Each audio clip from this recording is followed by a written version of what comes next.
Chapter 54, Tea for Three. Harry sat off to the side of the common room working on his defense homework alone. Defense was his favorite subject, so that wasn't too bad, but he seemed to be doing that a lot lately, working alone. Ron and Hermione were still so mad at each other that he wasn't sure if they would ever speak to each other again. Certainly, he had no idea how to make it up between them. Come to think of it, he had no idea where Hermione was right now. He tried to talk to Ron about it, but he wouldn't listen. Harry didn't want to push too hard about it, either. As much as he liked Hermione, though he was still ticked about their own fight, he still felt a special loyalty to Ron for being his first ever friend, well, besides Hagrid, and he really didn't want to alienate another friend right now. Canute for your thoughts. Harry snapped out of his musings and saw a flash of long, red hair as Ginny sat in the chair next to him. Embarrassed, he realized he must have been staring off into space for a couple of minutes. Oh, hi, Ginny, he said. I was just, homework. That's nice, she replied. She tried to think of the right words to express what she wanted to say. Even after months of effort on her part, she still found it hard to talk to Harry about serious matters. Say, Harry, have you seen Hermione lately? She said casually. I'm getting kind of worried about her. Harry suddenly looked uncomfortable, and she guessed she was right that he was thinking along the same lines. No, not really. Why? He said.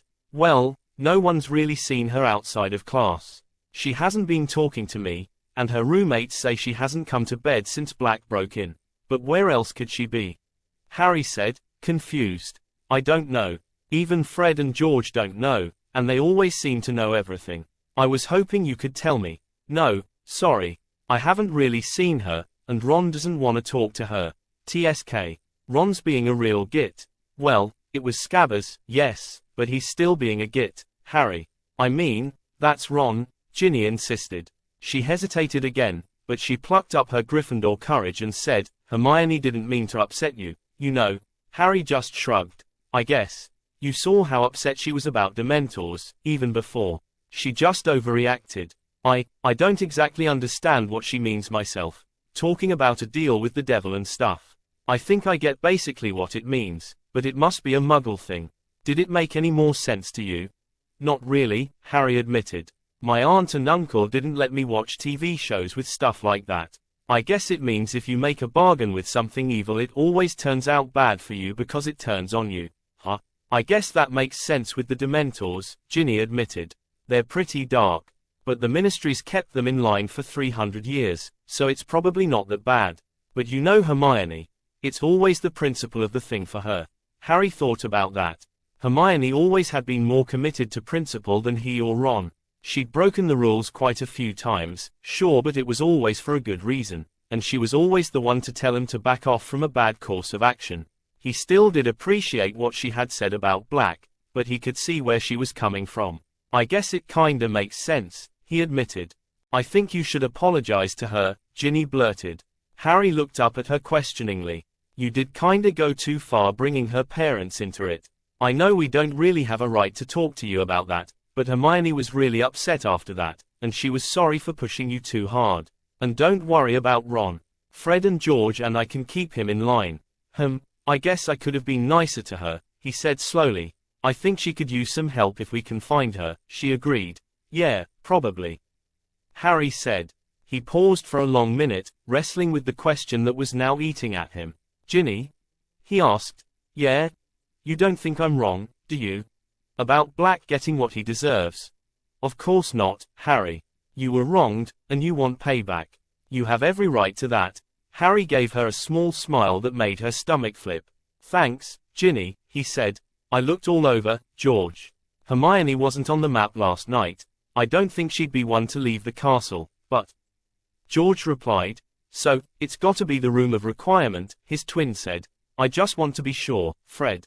Parvati said she always disappears right after dinner, so we should be seeing right about now. Sure enough, within a few minutes, a dot labeled Hermione Granger appeared on the 7th floor, stood before the entrance to Gryffindor Tower for a long minute, and then fled in the opposite direction, heading towards the East Wing. Well, that's it, George said as she disappeared through the wall on the map. She must be going there every night. Anyone else going in there? Fred asked. George's eyebrows shot up. She's 14. It could happen. However, no one else went near the corridor that evening, ruling out a secret tryst. So she's either having a nervous breakdown or working on a secret project, George concluded. I'm hoping for the second one. That's a lot more fun. I have a bad feeling it's not, though. She's been acting odd for 2 weeks, now. And we haven't been that good to her this past week, ourselves. Well, whatever she's doing, it sounds like it's time to crash her party, Fred replied. I was thinking a Weasley wake-up call, George agreed. Fred grinned. 4 more times Hermione had tried to face the security trolls, and 4 more times, she had run away. She kept pushing herself and made it a little closer each time, but that wasn't much progress. She would never have known if she'd never come face to face with one again, but she'd to have developed a real phobia of them. She could barely even look at the tapestry of the dancing trolls in the corridor outside the room of requirement. She could only hope that in a couple more weeks, her makeshift exposure therapy would let her get back into the tower. In the meantime, the isolation was wearing hard on her. She only took breakfast in the room once more, on Wednesday after astronomy, but even outside the room, she barely talked to anyone more than she needed to for class. After a week, she still found it hard to get moving in the morning and hard to get her homework done in the evening.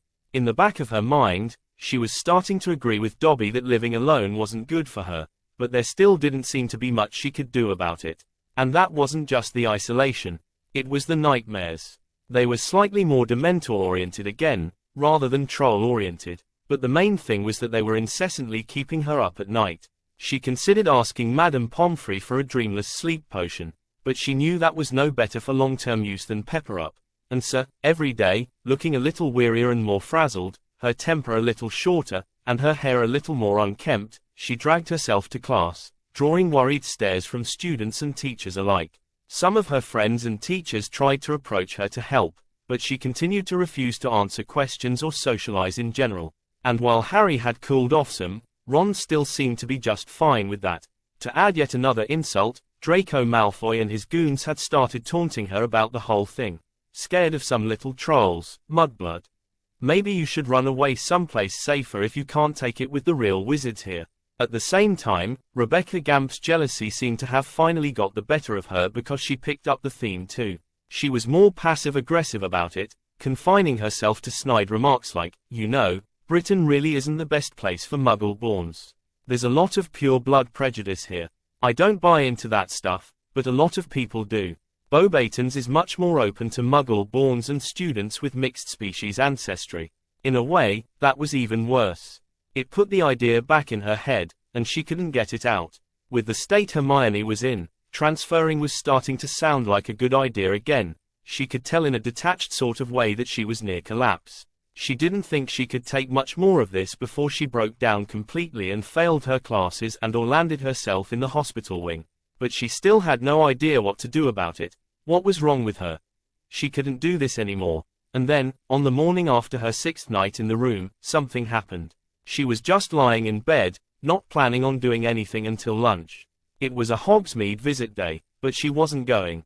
It would be no fun going alone. Even less so than usual because it was the weekend before Valentine's Day, and all the couples would be out. But then, she heard the doorknob rattle, and her head snapped up just in time to see 2 tall redheads barge into the room. Wakey, wakey, Hermionekins, they yelled. Ah. She grabbed her wand in a panic. Evite. She stopped when she saw who it was. Fred. George. What are you doing here? Wondering what you've been up to, George answered. Pajama party, is it? Fred added with a grin. Hermione glared at him. You know I still have a wand trained on you, don't you? Still as feisty as ever. We like that. She didn't lower her wand, but did give them one more chance. Do you have an actual reason to be here? We've been worried about you, Hermione, George said. Everybody has. Nobody's seen you outside of classes and meals. We're sorry we kinda ignored you last weekend. We've wanted to talk to you since Tuesday, but you've been really hard to find. We take it you've been here. What is this place, anyway? Asked Fred. It's the closest the room could make to my bedroom at home. Ah, nice place you got here. So spill, George ordered her. Why've you been spending all your time here? Why have I? Hermione fumed. Why? Hello? Security trolls. I can't walk into my own tower without panicking. Do you remember that little incident I had in my first year? Oh, that, Fred said in understanding. I guess we hadn't really thought about it, but you can't go hiding in here all the time. It's worked pretty well so far. Oh, really? He chided. And I suppose rat's nest on your head is just the latest fashion trend. Her breath caught, and she self-consciously tried to smooth out her uncombed hair. That was just one symptom of her problem, but she couldn't very well deny it.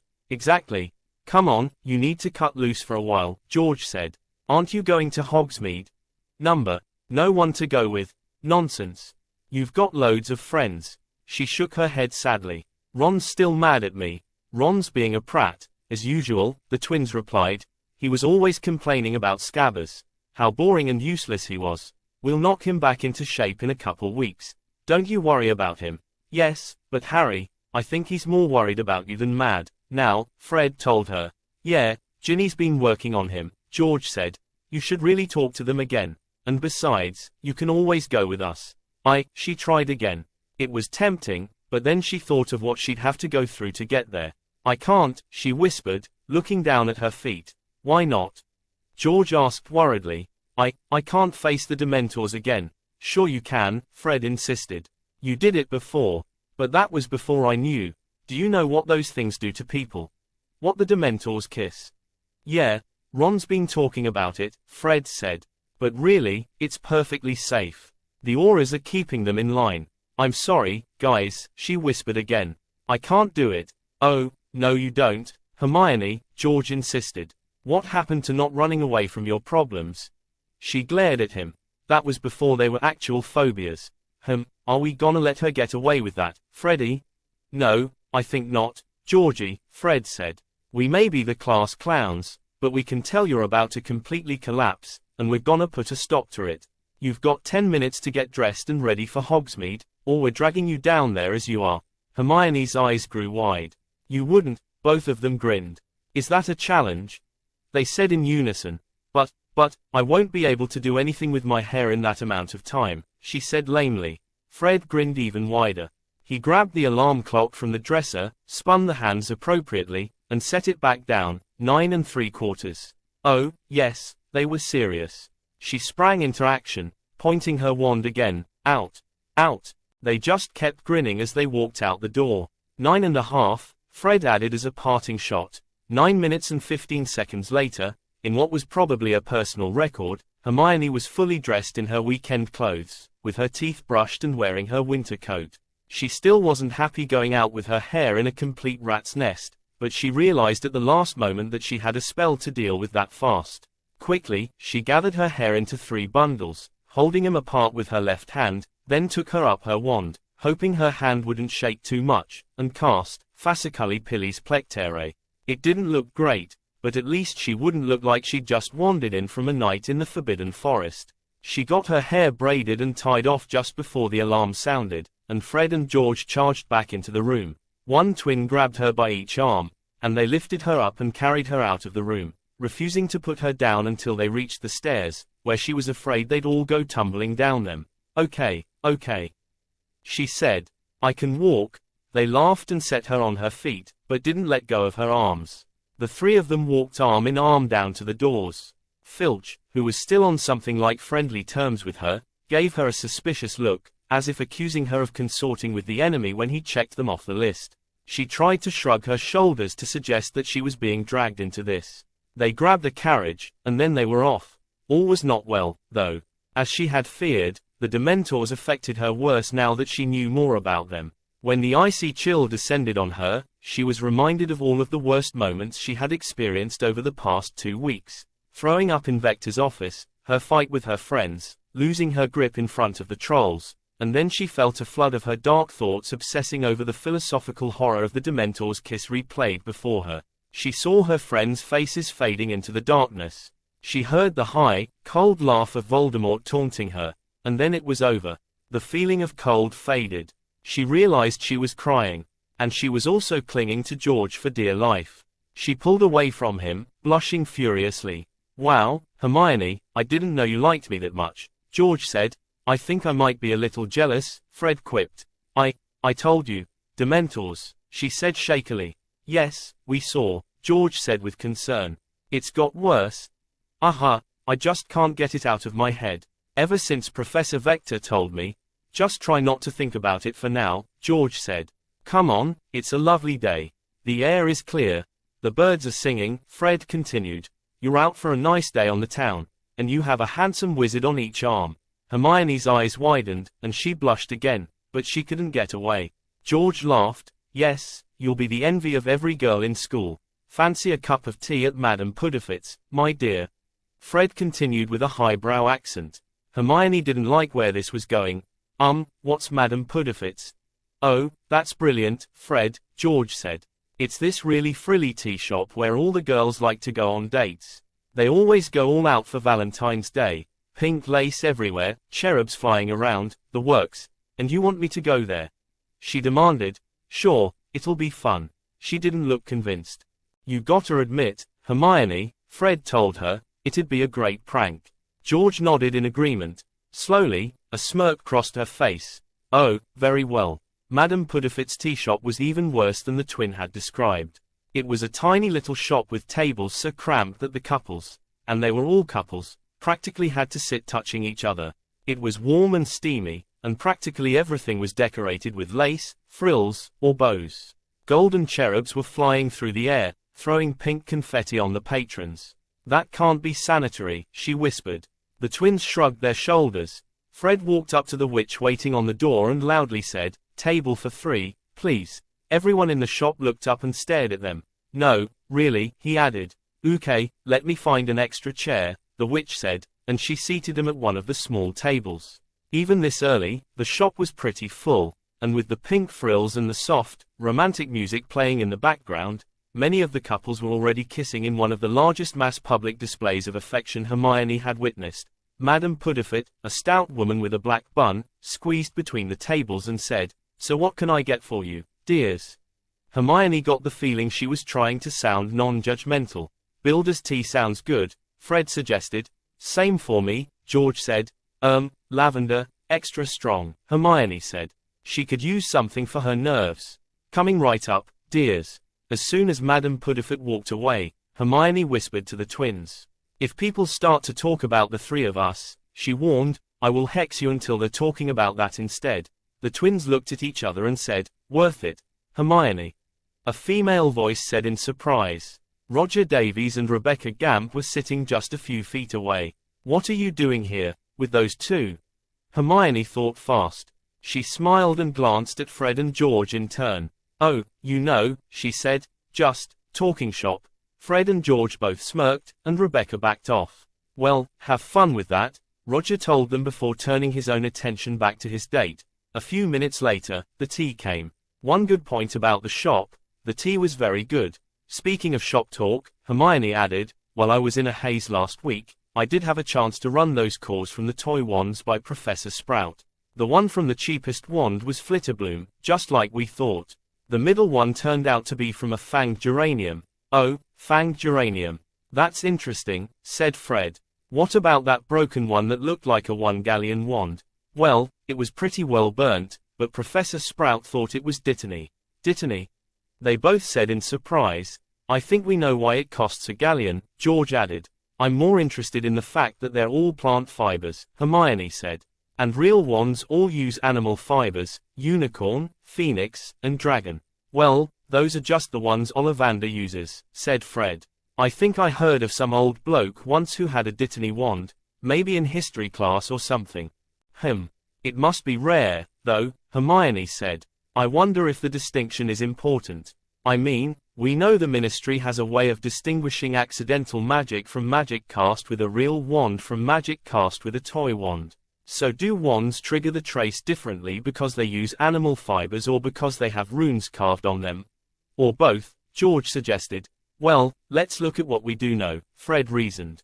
It looks like the toy wands all have a piece of cheap wood, split in two, a core from some kind of magical plant, and glued together in some way, sometimes with varnish. And real wands have better quality wood, a core from a magical animal, and tiny runes on them, George added. But those are just the differences we can see, Hermione said. We still can't take apart a real wand, except, does Ron still have his old wand? The broken one? Probably does, but it'll be at home, Fred replied. We'll look next summer.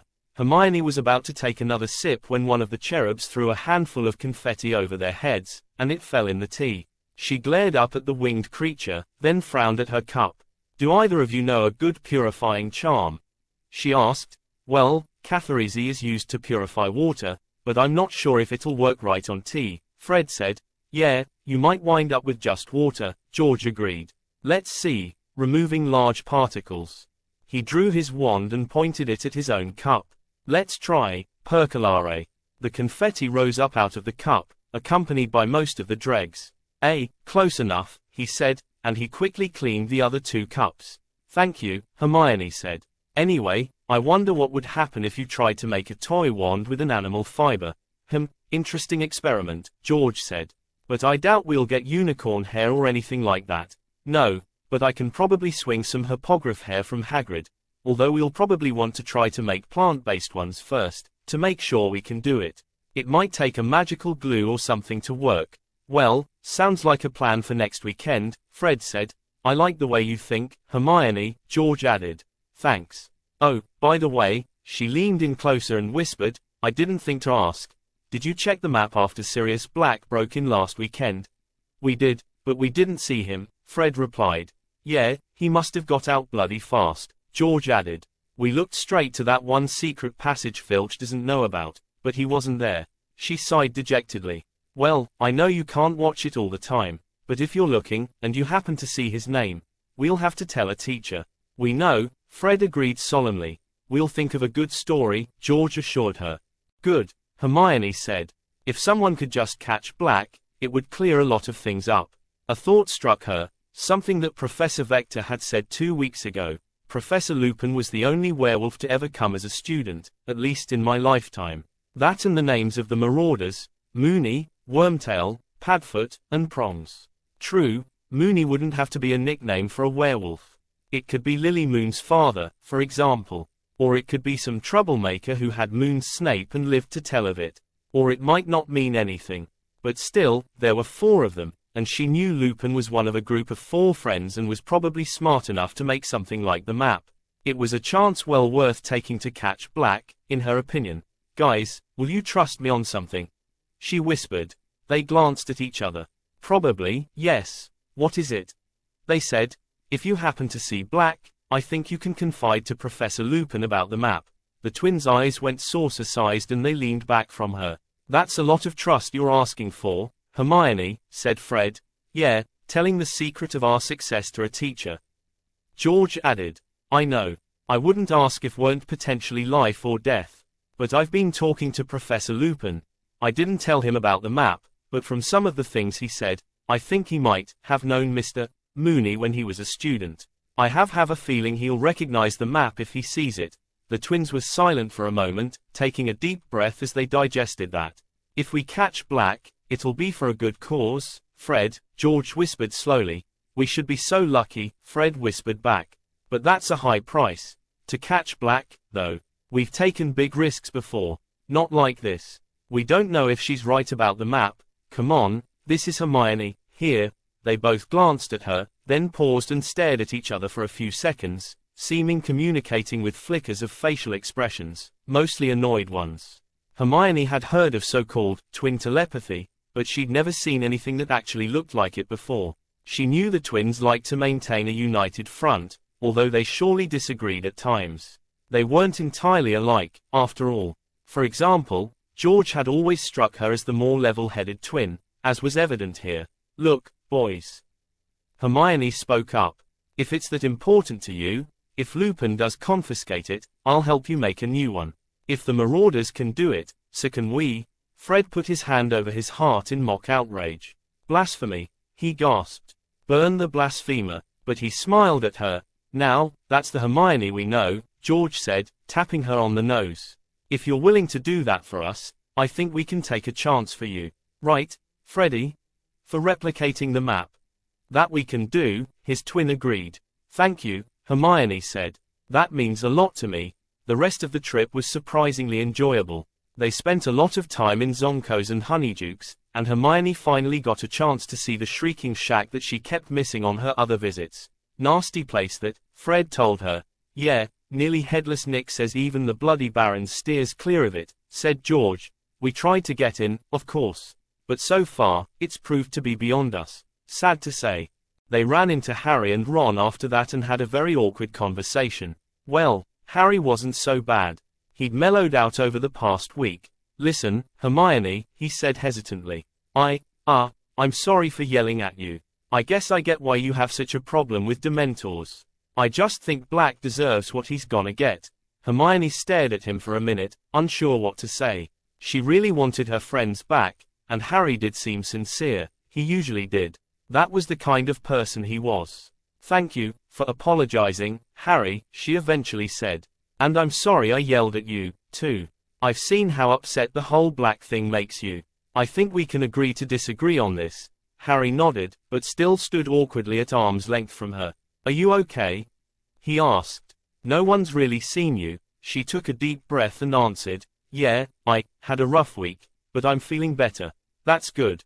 Both of them glanced at Ron, who was standing off to the side and pointedly ignoring her. He didn't acknowledge her and even looked impatiently at Harry. Fred and George cleared their throats. He only gave them a glance and muttered, come on, Harry, before turning and heading back to the castle. He's still pretty mad, Harry said obviously before following him. Fred and George escorted Hermione, and they hurried to catch up. Ronnikins, Fred called, when people are apologizing, it's polite to join in. I'm not the one who needs to apologize, he called back. Oh. Are you the one who's been ignored all week? George said. Whose friends abandoned you? Fred added. Who can't get into her own tower? Can you hear someone talking, Harry? Ron said. Hermione sighed in frustration. That stupid pride of his. It was still mostly his fault, no matter what he said. What really surprised her is that he was keeping up the silent treatment for so long. Granted, with the week she'd had, she hadn't made much effort to talk to him, either, but still. If he'd just be reasonable about it, she'd be willing to apologize for her part in it, but she wasn't going to grovel to Ron Weasley. She was past that. Can't we give her a break? Harry said just loudly enough for her to hear. No. She's still acting like Scabbers went on holiday or something. That was too much for her. She strode forward, grabbed Ron by the shoulder, and spun him around to face her. Ronald, she said sharply. She raised her head and turned up her nose a tiny bit. I'm sorry Scabbers got eaten, okay? She said. I'm sure you cared about him just as much as I do for Crookshanks. But you should remember, I give Crookshanks the same freedom any other cat gets in the tower, while in the Muggle world, pet rodents are not let out unprotected without supervision. I informed you multiple times that you weren't taking appropriate precautions. I'm sorry for not keeping Crookshanks reined in better, but you need to learn to take responsibility, too. Yeah, well, Scabbers never had any trouble before you got that cat, Ron shot back. Hermione just harumphed and moved on. She'd tried. That was the best she could do while he was still acting like that. The twins glared at Ron. Oh, she was sure they could get him to come around after a while, but he really needed to grow up. The five of them piled into a single carriage and bumped along up the path. As soon as they felt the Dementors chill at the gates, the twins grabbed her in one of their trademark four-armed hugs. It helped a little. It wasn't as bad as when they'd come out, but she still found herself whining in fear and clutching at her head. When her vision cleared, Harry was too preoccupied with resisting the Dementors himself to notice much, but Ron eyed her with confusion. Dementors, the twins said in unison. She's been in a funk for 2 weeks. Because of those things. Ron looked uncomfortable, but he crossed his arms and looked away. Meanwhile, the effect of the Dementors combined with their argument seemed to have wiped out all of the happiness she had gained over the course of the day. Hermione suddenly felt like she was in just as much of a funk as she was that morning. Things only got worse after dinner, as Fred and George refused to let her slip away back to the room of requirement. Instead, they took her by the arms again and pulled her along up to Gryffindor Tower. Guys, I don't think I can do this, she said fearfully. It's time to stop running from your fears, Hermione, George insisted as she struggled. What's the big deal? Ron said as he walked alongside the group. Trolls, Ronald, she snapped. Have one swing a club at your head, and you start to see them differently. Yeah, well I bet Scabbers started to see cats differently after. Ron, if you value your sanity, you won't finish that sentence, George growled at him, drawing his wand. Open your eyes for once, and look at what it's doing to her. Indeed, Hermione was white as a sheet as they approached the corridor into the tower and had begun sweating and breathing heavily. Honestly, Ronnikins, you're the one who always complained how useful Scabbers was, Fred scolded. And Hermione's been falling apart this week, if you'd care to notice, George told him. But before Ron could give an answer, Hermione let out a yelp. She was facing the trolls. All right, let's do this, Fred said. No, I really don't want to, she said. They picked her up by the arms again. Okay. Okay, I'll do it. She kicked with her feet until they set her down. If she was doing this, it would be on her own feet. They kept their arms linked with hers, though, for which she was secretly very grateful. She walked forward slowly. Her heart started pounding again, and she tried not to shake too much. One of the trolls grunted menacingly at the girl who was acting funny, and Hermione lost it and screamed. Trolls don't like loud noises. The 4 trolls all growled and roared. They didn't use their clubs, but they started swatting at the group, which only caused more shouting. Finally, Fred clapped his hand over Hermione's mouth, and the trolls gave them enough space to pass. The twins pushed her forward until they were through to the portrait of the fat lady. Well, I say. The painting said imperiously. Not now. Flibbertigibbet. Flibbertigibbet, Fred said.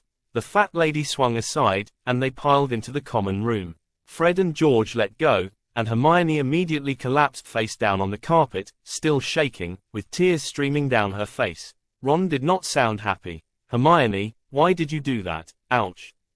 Fred elbowed him hard. She didn't do it on purpose, she heard someone mutter amidst some jostling sounds. We should have helped her out last week. Hasn't she caused enough? Ow. There was a sound of someone being smacked in the back of the head. Quit being a prat, Ron. Hermione turned red as she picked herself off the rug. She must look really pathetic like this, though at least she was finally past the troll. She wiped her eyes and set herself on her feet the best she could. When she turned around, she found that the other boys had maneuvered so that Ron was standing before her. She braced herself for his next insult, but apparently, the sight of a girl crying did get through to him. Oh, Merlin, and I told myself I wouldn't grovel, she thought. She defiantly held her head high to try to make up for it. Hermione, Ron started.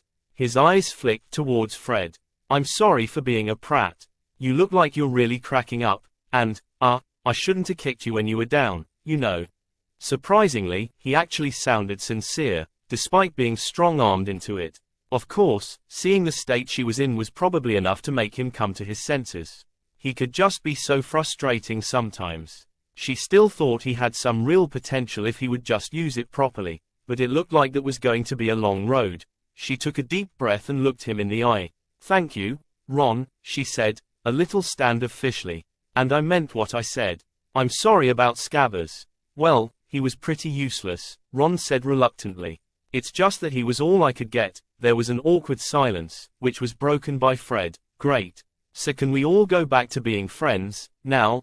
Yeah, friends, Harry agreed firmly. Yeah, friends, Ron said. They looked to Hermione. She looked between the boys and made her decision. Yes, friends. This was followed by another awkward silence before they each went separate ways. Even if they were officially friends again, it would be a while before she was as close to Ron as she was before. She had no illusions about that, and with some luck, Ron wouldn't either. Hermione. You're back, Parvati cried when she climbed back up to her bedroom. Are you okay? Lavender asked. Hardly anyone's seen you all week. We told you, Professor Trelawney said. It had nothing to do with Professor Trelawney, Hermione said, as Crookshanks jumped up on her lap. He looked just as happy to see her as her roommates. He could hunt for himself, as she knew too well. She felt bad for leaving him alone for so long. I found out I have a phobia of trolls from first year. I couldn't get into the tower until Fred and George made me. But where did you sleep? Parvati said worriedly. How did you not get caught? That's my secret, Parvati, Hermione said. Anyway, I should be back here full time now, so it's fine. Well, we're glad you're better, anyway. Hermione cuddled with Crookshanks a lot that evening. It was nice to have someone who seemed to understand her, even if he was a cat, but even that and reconciling with her friends still wasn't enough to stave off another crash later that night. After facing the Dementors twice and the trolls once that day, her nightmares were worse than ever. In the room of requirement, she at least wouldn't have bothered anyone else, but now, she woke her roommates with her screaming multiple times. They tried to be supportive, but by the third interruption of their own sleep, their patience was wearing thin. Honestly, Hermione, what's the matter? Lavender griped. What's got you so scared all of a sudden? Dementors, she groaned. You wouldn't understand. She'd given up trying to explain it. She spent about half her time that night lying awake, her roommate's remarks becoming increasingly harsh. And she'd been doing so well that day, too. By the fifth time she woke up, it was early morning, and far too late to go back to sleep. Lavender and Parvati, unused to going without their beauty sleep, stumbled around blearily later that morning, acting very grumpy. Look, I don't know what your problem is, Hermione, but you need to find a way to deal with it. We are not gonna go without sleep all week and wind up screwed up like you, the blonde said. I'm trying to get by, here, Lavender. I don't know why nobody else has it this hard, but I'm doing the best I can. Well, you need to do something, 'cause no one in this dorm is gonna have much fun until you get it together. At that, Hermione flopped back down onto her bed, crying again. She really was falling apart. If she couldn't sleep, she certainly wouldn't get any better, and at the moment, it seemed like she'd reconciled with one group of friends only to alienate another. She didn't know what she was going to do. She almost felt like she'd fallen into a Lovecraft story and learnt things man was not meant to know, for all the trouble it was causing her. Why couldn't she find a way to stave off the nightmares of Dementors? Even Harry had got over it, and his memories were way worse. She froze. Suddenly, faster than she ever thought possible, her tears stopped. She pushed herself up and climbed out of bed with a feeling she hadn't felt in weeks, determination. Harry learned how to repel Dementors, she thought. I can do it, too. I will do it, too. It was amazing how much such a simple thought changed her perspective. Just a slight change in her point of view made the insurmountable seem easy, or at least achievable. In retrospect, it should have been obvious, but for some reason, it had taken her completely breaking down to make the connection. Well, no more. She was taking back control of her life. Just the idea, the knowledge of having a plan she was sure would work, made her feel better than she had since before Professor Vector first told her that horrible truth. She actually felt empowered. Unlike the past week, she found it easy to get moving. She dressed quickly, feeling positively eager to start her day, despite her sleep-deprived state. As she went into the bathroom to brush her teeth and took a good look at her reflection, another thought occurred to her that hadn't before. Maybe I should do something about my hair.